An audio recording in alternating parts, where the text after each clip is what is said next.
함께 묵상할 수요 저녁 예배 말씀은 이사야서 18장 말씀입니다. 구약성경 987쪽입니다. 슬프다 구스의 강 건너편 날개치는 소리나는 땅이요 갈대배를 물에 띄우고 그 사자를 수로로 보내며 이르기를 민첩한 사절들아 너희는 강들이 흘러나누인 나라로 가되 장대하고 준수한 백성 곧 시초부터 두려움이 되며 강성하여 대적을 밟는 백성에게로 가라 하는도다.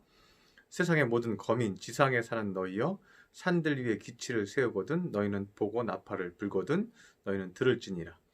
여호와께서 내게 이르시되 내가 나의 처소에서 조용히 감찰함이 쬐이는 일광 같고 가을 더위에 운무 같도다. 추수하기 전에 꽃이 떨어지고 포도가 맺혀 익어갈 때에 내가 낫으로 그 연한 가지를 베며 퍼진 가지를 찍어버려서 산의 독수리들과 땅의 들짐승들에게 던져주리니 산의 독수리들이 그것으로 여름을 지내며 땅의 들짐승들이 다 그것으로 겨울을 지내리라 하셨습니다. 그때 강들아 흘러나누인 나라의 장대하고 준수한 백성 곧 시초부터 두려움이 되며 강성하여 대적을 밟는 백성이 만군의 여호와께 드릴 예물을 가지고 만군의 여호와의 이름을 두신 곳 시온산에 이르리라. 아멘.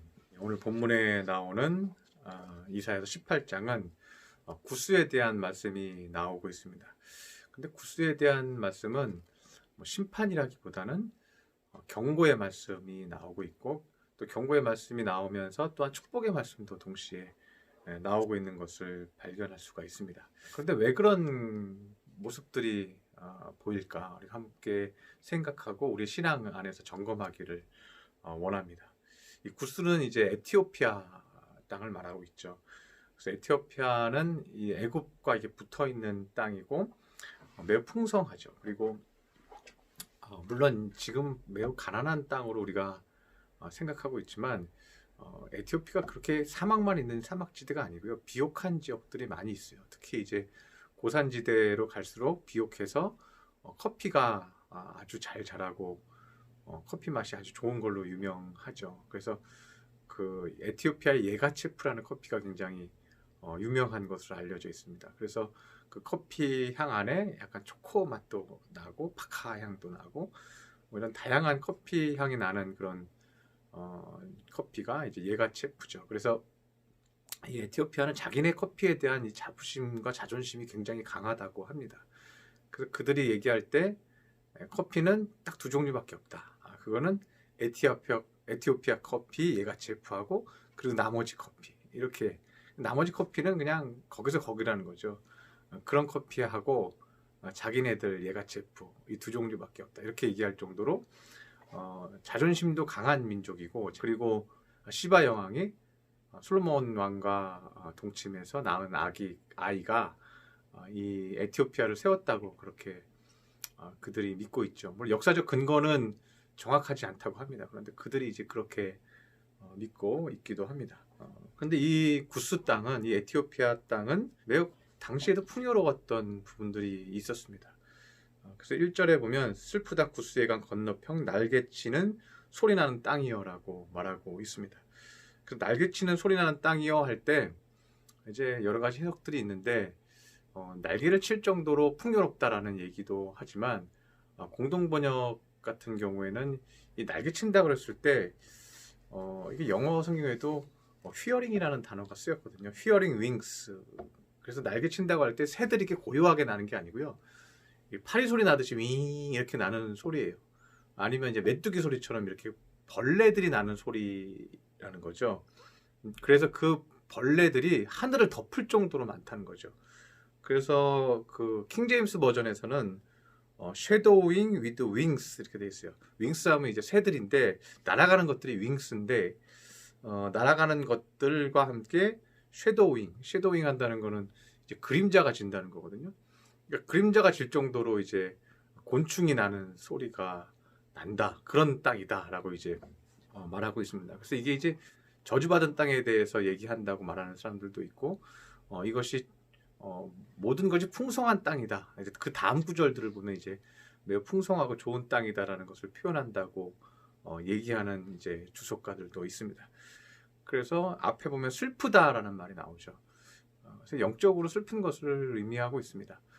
우리가 아무리 겉으로 모든 것들이 풍요롭고 재물이 많고 잘 사는 것 같아도 우리 마음이 쉬어링하고 우리 마음이 쉐도잉하면 그것이 슬픈 것이죠. 쉬어링하는 건 막 윙윙 하면서 복잡한 거, 쉐도잉하는 건 그림자지는 거잖아요. 영적으로 본다면 이제 그렇다는 거예요.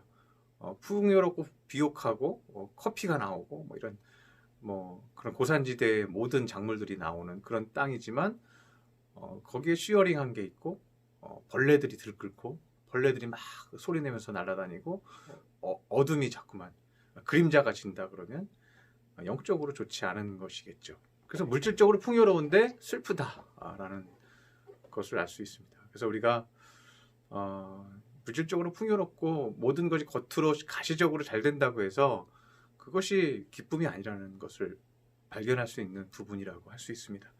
그런데 오늘 본문에서는 이제 2절부터 이제 구스가요, 이스라엘을 자기네들이 돕는다고, 아수르로부터 돕는다고 자기네들이 사절단을 보내는 겁니다. 사절단을 보내서 내가 너희들을 도와서 군사력으로 힘을 실어줄 테니까 아수르랑 싸워라. 우리도 군인을 보내겠다. 이제 이런 사절단을 이제 이스라엘에다 보내는 거예요. 그런데 사실은 이들이 이제 잔꾀를 쓰는 거죠. 잔머리를 쓰는 거죠. 너희들이 어차피 뭐 싸우다가 지면 뭐 우리는 손해볼 거 없다 이거죠. 왜냐하면 자기네와는 이 아수르와 거리가 멀고 그 가운데 북이스라엘과 남유다가 있으니까요. 자기네를 치려면 이게 걸리는 시간이 굉장히 많은 거거든요. 그래서 그들은 이제 손해볼 게 없는 거죠. 있었어요. 현대인의 성경에 보면 2절을 이렇게 말하고 있습니다. 그 땅에서 사절단이 갈대로 만든 배를 타고 날강으로 내려오는구나. 날쌘 사자들아 집으로 돌아가라. 집으로 돌아가거라. 예. 날쌘 사자들아, 이거 이제 머리 잔머리 굴리고 이제 이스라엘이랑 연합해서 우리가 뭐 아수르 치자 뭐 이렇게 뭐 얘기하려고 오는 이 사절단아 돌아가라. 집으로 돌아가라. 땅이 강으로 나누어진 나라 막강하여 다른 민족을 질밟는 너희 나라로 돌아가라. 너희 강성한 나라인데 너희가 뭐 도와서 뭐 이스라엘 도와서 뭐 아수르 칠 거니까 같이 싸우자 뭐 이런 말 하려고 가지 말아라. 키가 크고 탄력 있는 피부를 가진 백성, 이 구스 백성들이 키도 크고 좀 보기에 좋았던 그런 모습을 가지고 있었던 것 같습니다. 그리고 온 세상을 두렵게 하던 너희 백성에게 돌아가라. 그래서 이 구스가 한때는 이 이집트를 지배했던 왕조 시대도 있었다고 하죠. 그래서 그만큼 이 에티오피아가 강했던 나라였다는 것을 알 수가 있습니다. 그런데 하나님은 이 나라의 백성, 이 나라의 사절단에게 돌아가라는 거예요. 하나님은 다른 방법으로 일하시죠. 하나님은 이 남쪽에 있는 나라들을 연합하는 게 아니라 북쪽에 있는 바벨론을 일으켜서 아수르를 멸망시키고 그 바벨론이 결국은 남유다를 다 쳐버리는 그런 상황들이 벌어지게 되죠. 그래서 우리가 생각하는 방법으로 하나님이 일할 것 같지만요, 우리가 기도해도 하나님의 방법이 있다는 거예요. 우리가 뭐 남북 통일을 위해서 기도하고 북한문이 열리기를 기도하지만요, 하나님의 방법과 하나님이 생각하시는 뜻이 있다는 것을 알 수가 있습니다. 우리 대한민국도 마찬가지죠. 우리 대한민국도 일제강점기 때 어떻게 해서든지 스스로 일어나기 위해서 임시정부를 세우고 심지어는 비행단까지 만들죠. 그래서 비행사들을 훈련시켜서 파견을 보내기도 하고 비행기를 뭐 5대 샀다는 얘기도 있어요. 임시정부에서. 그래서 훈련기를 사서 연습까지 했다. 일본과 싸우기 위해서. 뭐 5대 갖고 상대도 안 되지만 근데 결국은 뭐 누가 일합니까? 하나님이 일하시죠. 그래서 최초로 미국이 쏜 원자 폭탄을 일본이 맞고 전 세계에 일본의 식민지가 되었던 나라들이 다 해방이 되죠. 그래서 우리가 노력하고 우리가 생각하고 우리가 계획하고 우리가 가는 방향성들이 있지만 결국 하나님의 방향성이 있고 하나님이 하시는 일의 방법이 있다는 것을 말씀하고 있는 것입니다. 그래서 오늘 본문에서도 그 얘기를 하는 거예요. 구스가 너희가 뭐 이스라엘 도와서 아수를 치겠다 그러는데 돌아가라. 하나님이 방법과 계획이 있고 너희들에 대한 계약은 하나님 또다시 다르게 가지고 있다라는 말씀을 오늘 본문에 하고 있습니다. 그래서 3절을 보면요, 세상의 모든 거민 지상에 사는 너희여 산들 위에 기치를 세우거든 너희는 보고 나팔을 불거든 너희는 들을지니라 고 말합니다. 그러니까 하나님께서 이들에게 말하는 게 뭐냐면요. 너희는 그냥 가만히 돌아가라. 하나님이 하시는 거를 지켜봐라. 하나님이 기치를 세우고 하나님께서 나팔을 불거든 들어라. 하나님이 어떻게 일하시는지. 하나님께서 일하시는 것을 너희는 그냥 보게 될 거다. 너희가 일 안 해도 하나님께서 나팔을 불고 전쟁을 하시고 아수르를 바벨론을 통해서 칠 것이다 라고 말씀하고 있다는 것이죠. 그래서 역사의 주인이 하나님이라는 거예요. 하나님께서 하나님의 방법으로 일하신다는 거죠. 그러면 하나님은 무엇을 보시고 그렇게 일을 하시는가 하는 거죠. 하나님은 우리의 인생을 보시고요. 지켜보시고요. 하나님은 결정하시고 일하신다는 거예요. 그래서 4절을 보면 이런 말씀이 나옵니다. 여호와께서 내게 이르시되 내가 나의 처소에서 조용히 감찰함이 쬐이는 일광 같고 가을 더위에 운무 같도다 라고 말씀하고 있습니다. 그래서 하나님께서 한여름에 쬐이는 일광 같다. 하나님이 감찰하시고 하늘에서 감찰하시는 것은 쬐이는 일광과 같다. 한여름에 여러분 그 해가 중천에 뜨면 어때요? 아주 뜨겁게 강하게 강렬한 빛으로 비추이죠. 뭐 태양을 쳐다볼 수 없을 만큼 강한 빛과 뜨거운 빛이 비추어지죠. 그것처럼 하나님께서 우리를 지켜보신다는 거예요. 우리를 감찰하신다는 거예요. 그리고 추수할 때의 가을, 영어 성경에 뭐라고 되냐면요, heat over harvest라고 되어 있어요. harvest는 그 가을을 얘기하죠. 추수기를 얘기하죠. 더운 가을이에요. 그러니까 초가을이죠. 이제 막 아주 뜨겁게 8월 말쯤 되는 거죠. 아주 뜨겁게 이제 열매들이 익을 때 그때 떠오르는 운무 같다. 떠오르는 안개 같다. 이스라엘에서는 그 가을에 떠오르는 운무가요. 그 오랫동안 이제 이렇게 있다고 합니다. 그래서 그 운무가 있는 것처럼 하나님께서 지켜보신다. 백성들을 지켜보시고 사람들을 다 지켜보신다. 그런데 어디에서 지켜보느냐? 제가 NIV 성경에는 이렇게 되어 있어요. I will remain quiet and will look on from my dwelling place. 그래서 my dwelling place는 뭐냐면요. dwelling이 뭐예요? 거주하는 place, 곳이에요. 하나님이 거주하는 천국에서부터 하늘에서부터 우리를 지켜볼 것이다. 조용히 묵묵히 머물면서 지켜볼 것이다. 떠나지 아니하고 너희를 지켜볼 것이다. 이렇게 말씀하고 있습니다. 그래서 하나님께서는요, 우리가 어떻게 하는지, 뭘 생각하는지 지켜보시고 그리고 일하신다는 거예요. 우리가 어떤 행동을 하는지, 우리가 어떤 말을 하는지 모든 것을 지켜보신다는 거죠. 그리고 하나님께서 누구의 편이 되어 주실지, 누구와 함께 할지 하나님이 결정하신다는 거예요. 그래서 다윗이 쓴 시편 139편에 보면요, 그 내용에 아주 잘 나타나 있죠. 하나님이 얼마나 사람들을 지켜보고 계시는지. 여호와여 주께서 나를 살펴보셨으므로 나를 아시나이다. 주께서 내가 앉고 일어섬을 아시고 멀리서도 나의 생각을 밝히 아시오며 나의 모든 길과 내가 눕는 것을 살펴보셨으므로 나의 모든 행위를 익히 아시옵니다. 여호와여 내 혀에 알지 못하시는 말이 하나도 없고 주께서 나의 앞뒤에서 둘러싸고 계시고 내게 안수하셨나이다.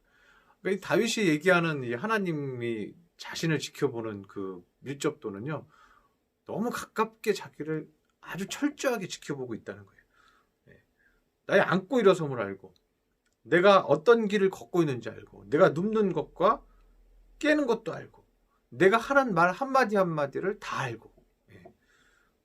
쭉 넘어가면요, 2절에서도 나오지만 나의 생각을 밝히 아시오며 라는 말도 나오고 23절에 보면요, 하나님이 나를 살피사 내 마음을 아시며, 내 마음도 철저하게 다 읽고 계시다는 거죠.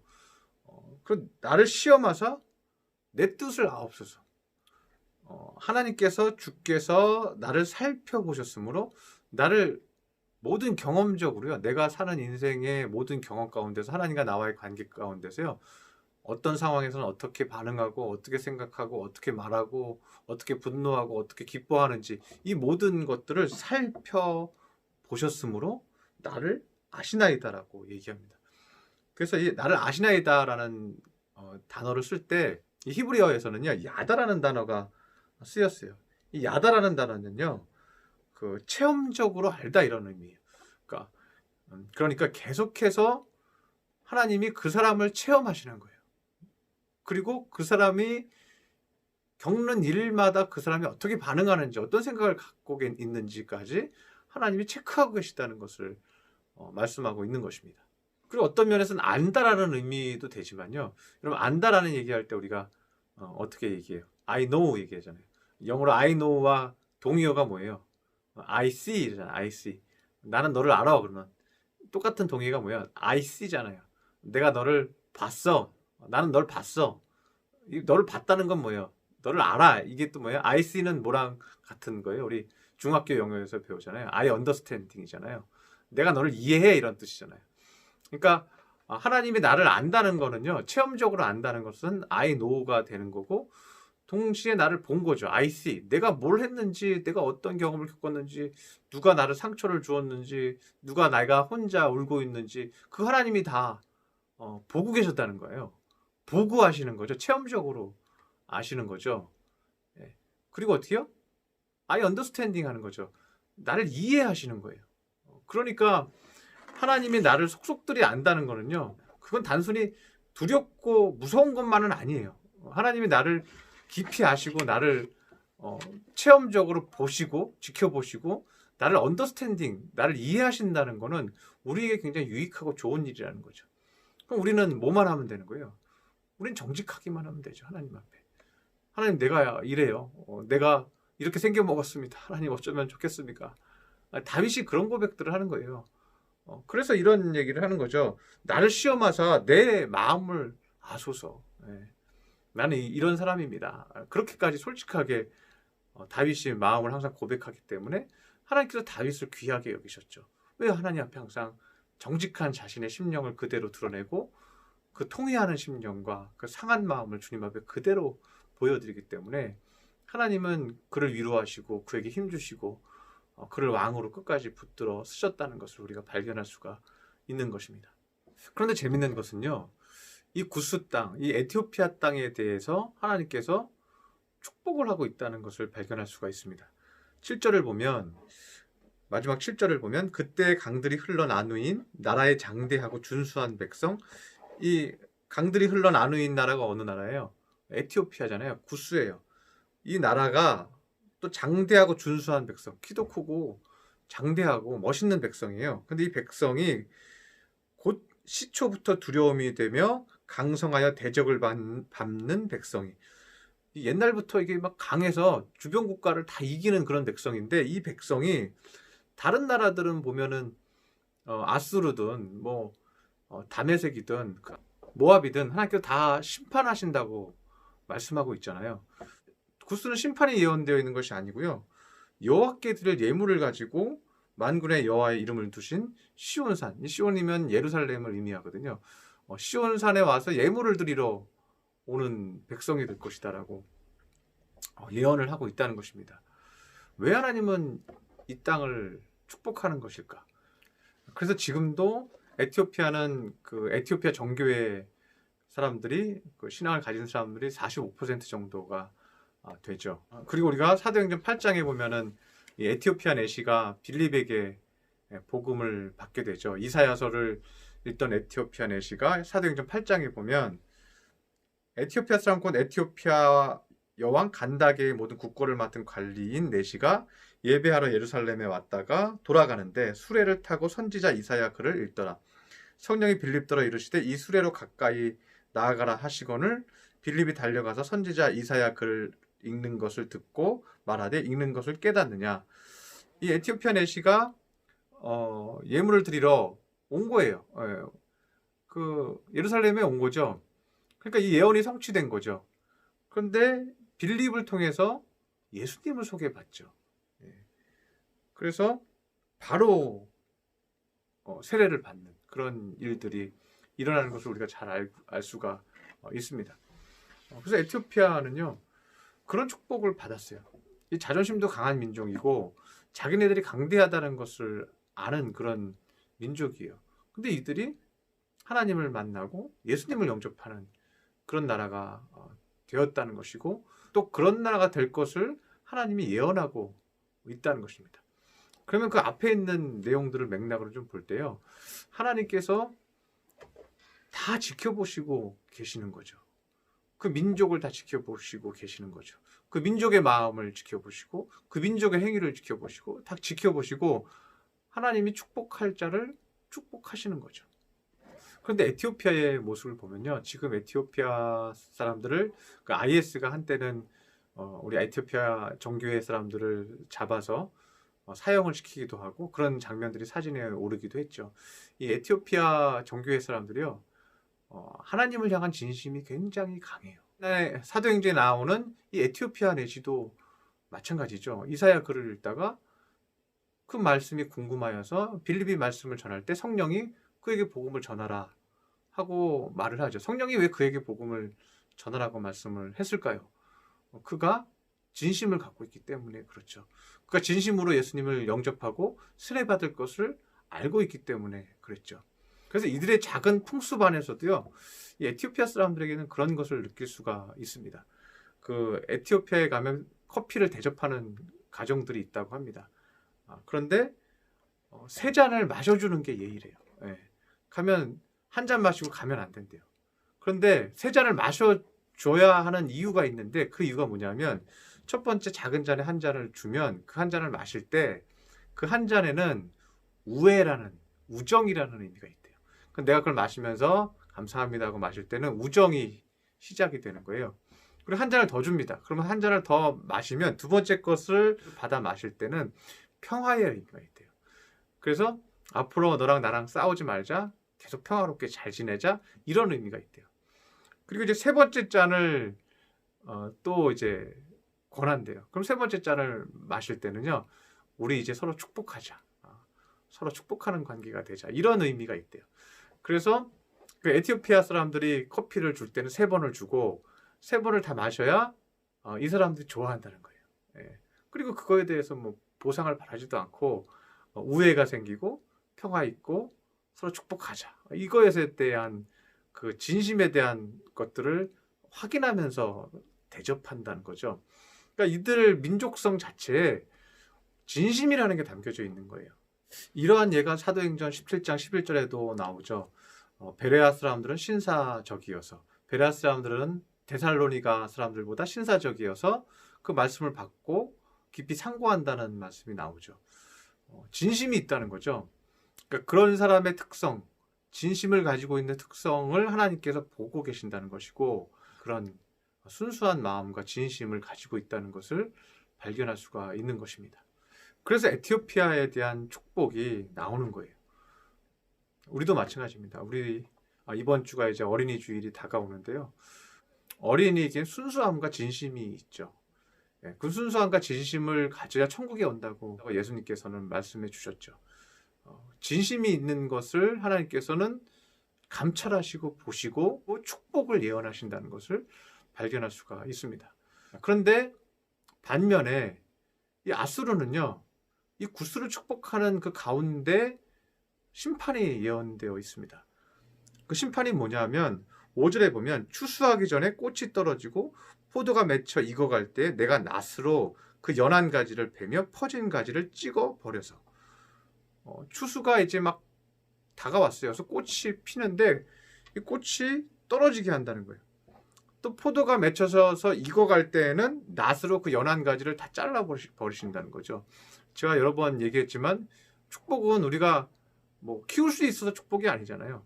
열매를 맺어서 축복도 아니고요. 결국은 우리 입속에 들어갈 때까지는 복이 아닌 거잖아요. 결국은 우리 자녀들의 입속에까지 안 들어가면 그건 복이 아니잖아요. 다 키워놓고 다 잃어버리면, 다 뺏어가 버리면 아무 소용이 없는 거죠. 그런데 이 아수르는 그렇게 된다는 것을 말씀하고 있습니다.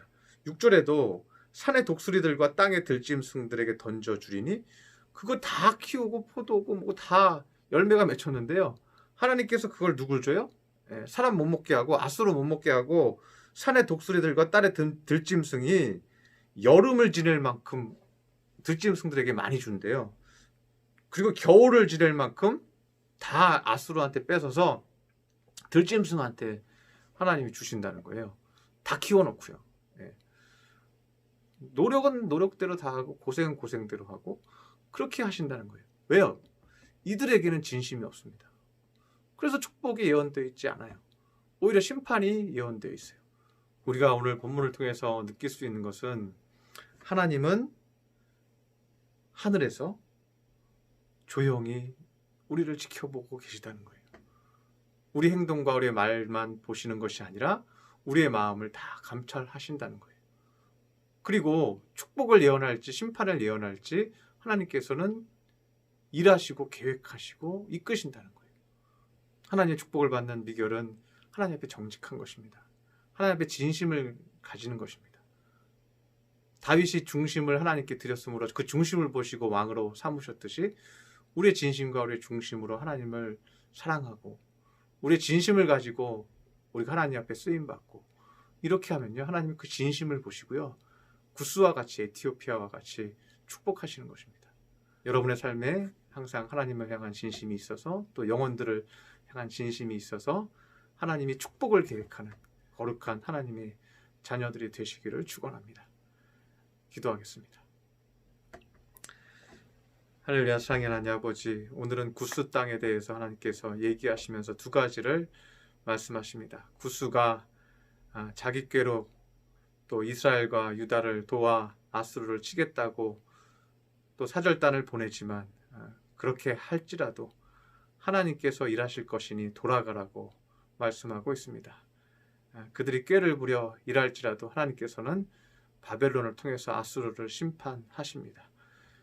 우리가 이것을 통해 깨닫는 것은 하나님이 작정하시고 하나님이 계획하시고 하나님의 뜻대로 하나님의 방법대로 일하신다는 것입니다. 우리가 오직 하나님의 뜻에 순종하는 자 되게 하여 주옵시고 우리의 머리로 일하지 않게 하여 주옵시고 기도함으로 간구함으로 하나님을 의지함으로 일하는 거룩한 주의 백성 삼아 주시옵소서. 또한 주님께서 우리의 마음과 생각과 행동과 말을 모두 감찰하십니다. 그것을 보시고 축복할 자를 축복하십니다. 하나님, 우리가 하나님 앞에 진심을 갖는 자 되게 하여 주옵시고 우리에게 주어진 사람에게도 진실로 행하게 하여 주옵소서. 그래서 하나님께서 축복을 예언하는 자 될 수 있도록 마음을 붙들어 주시옵소서. 귀한 말씀 주시니 감사드리며 예수님의 이름으로 기도드렸습니다. 아멘.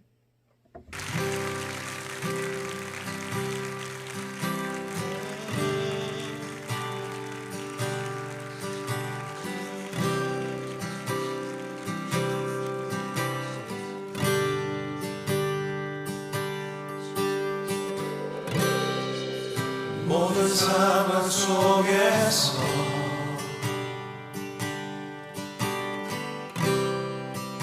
주를 찬양할지라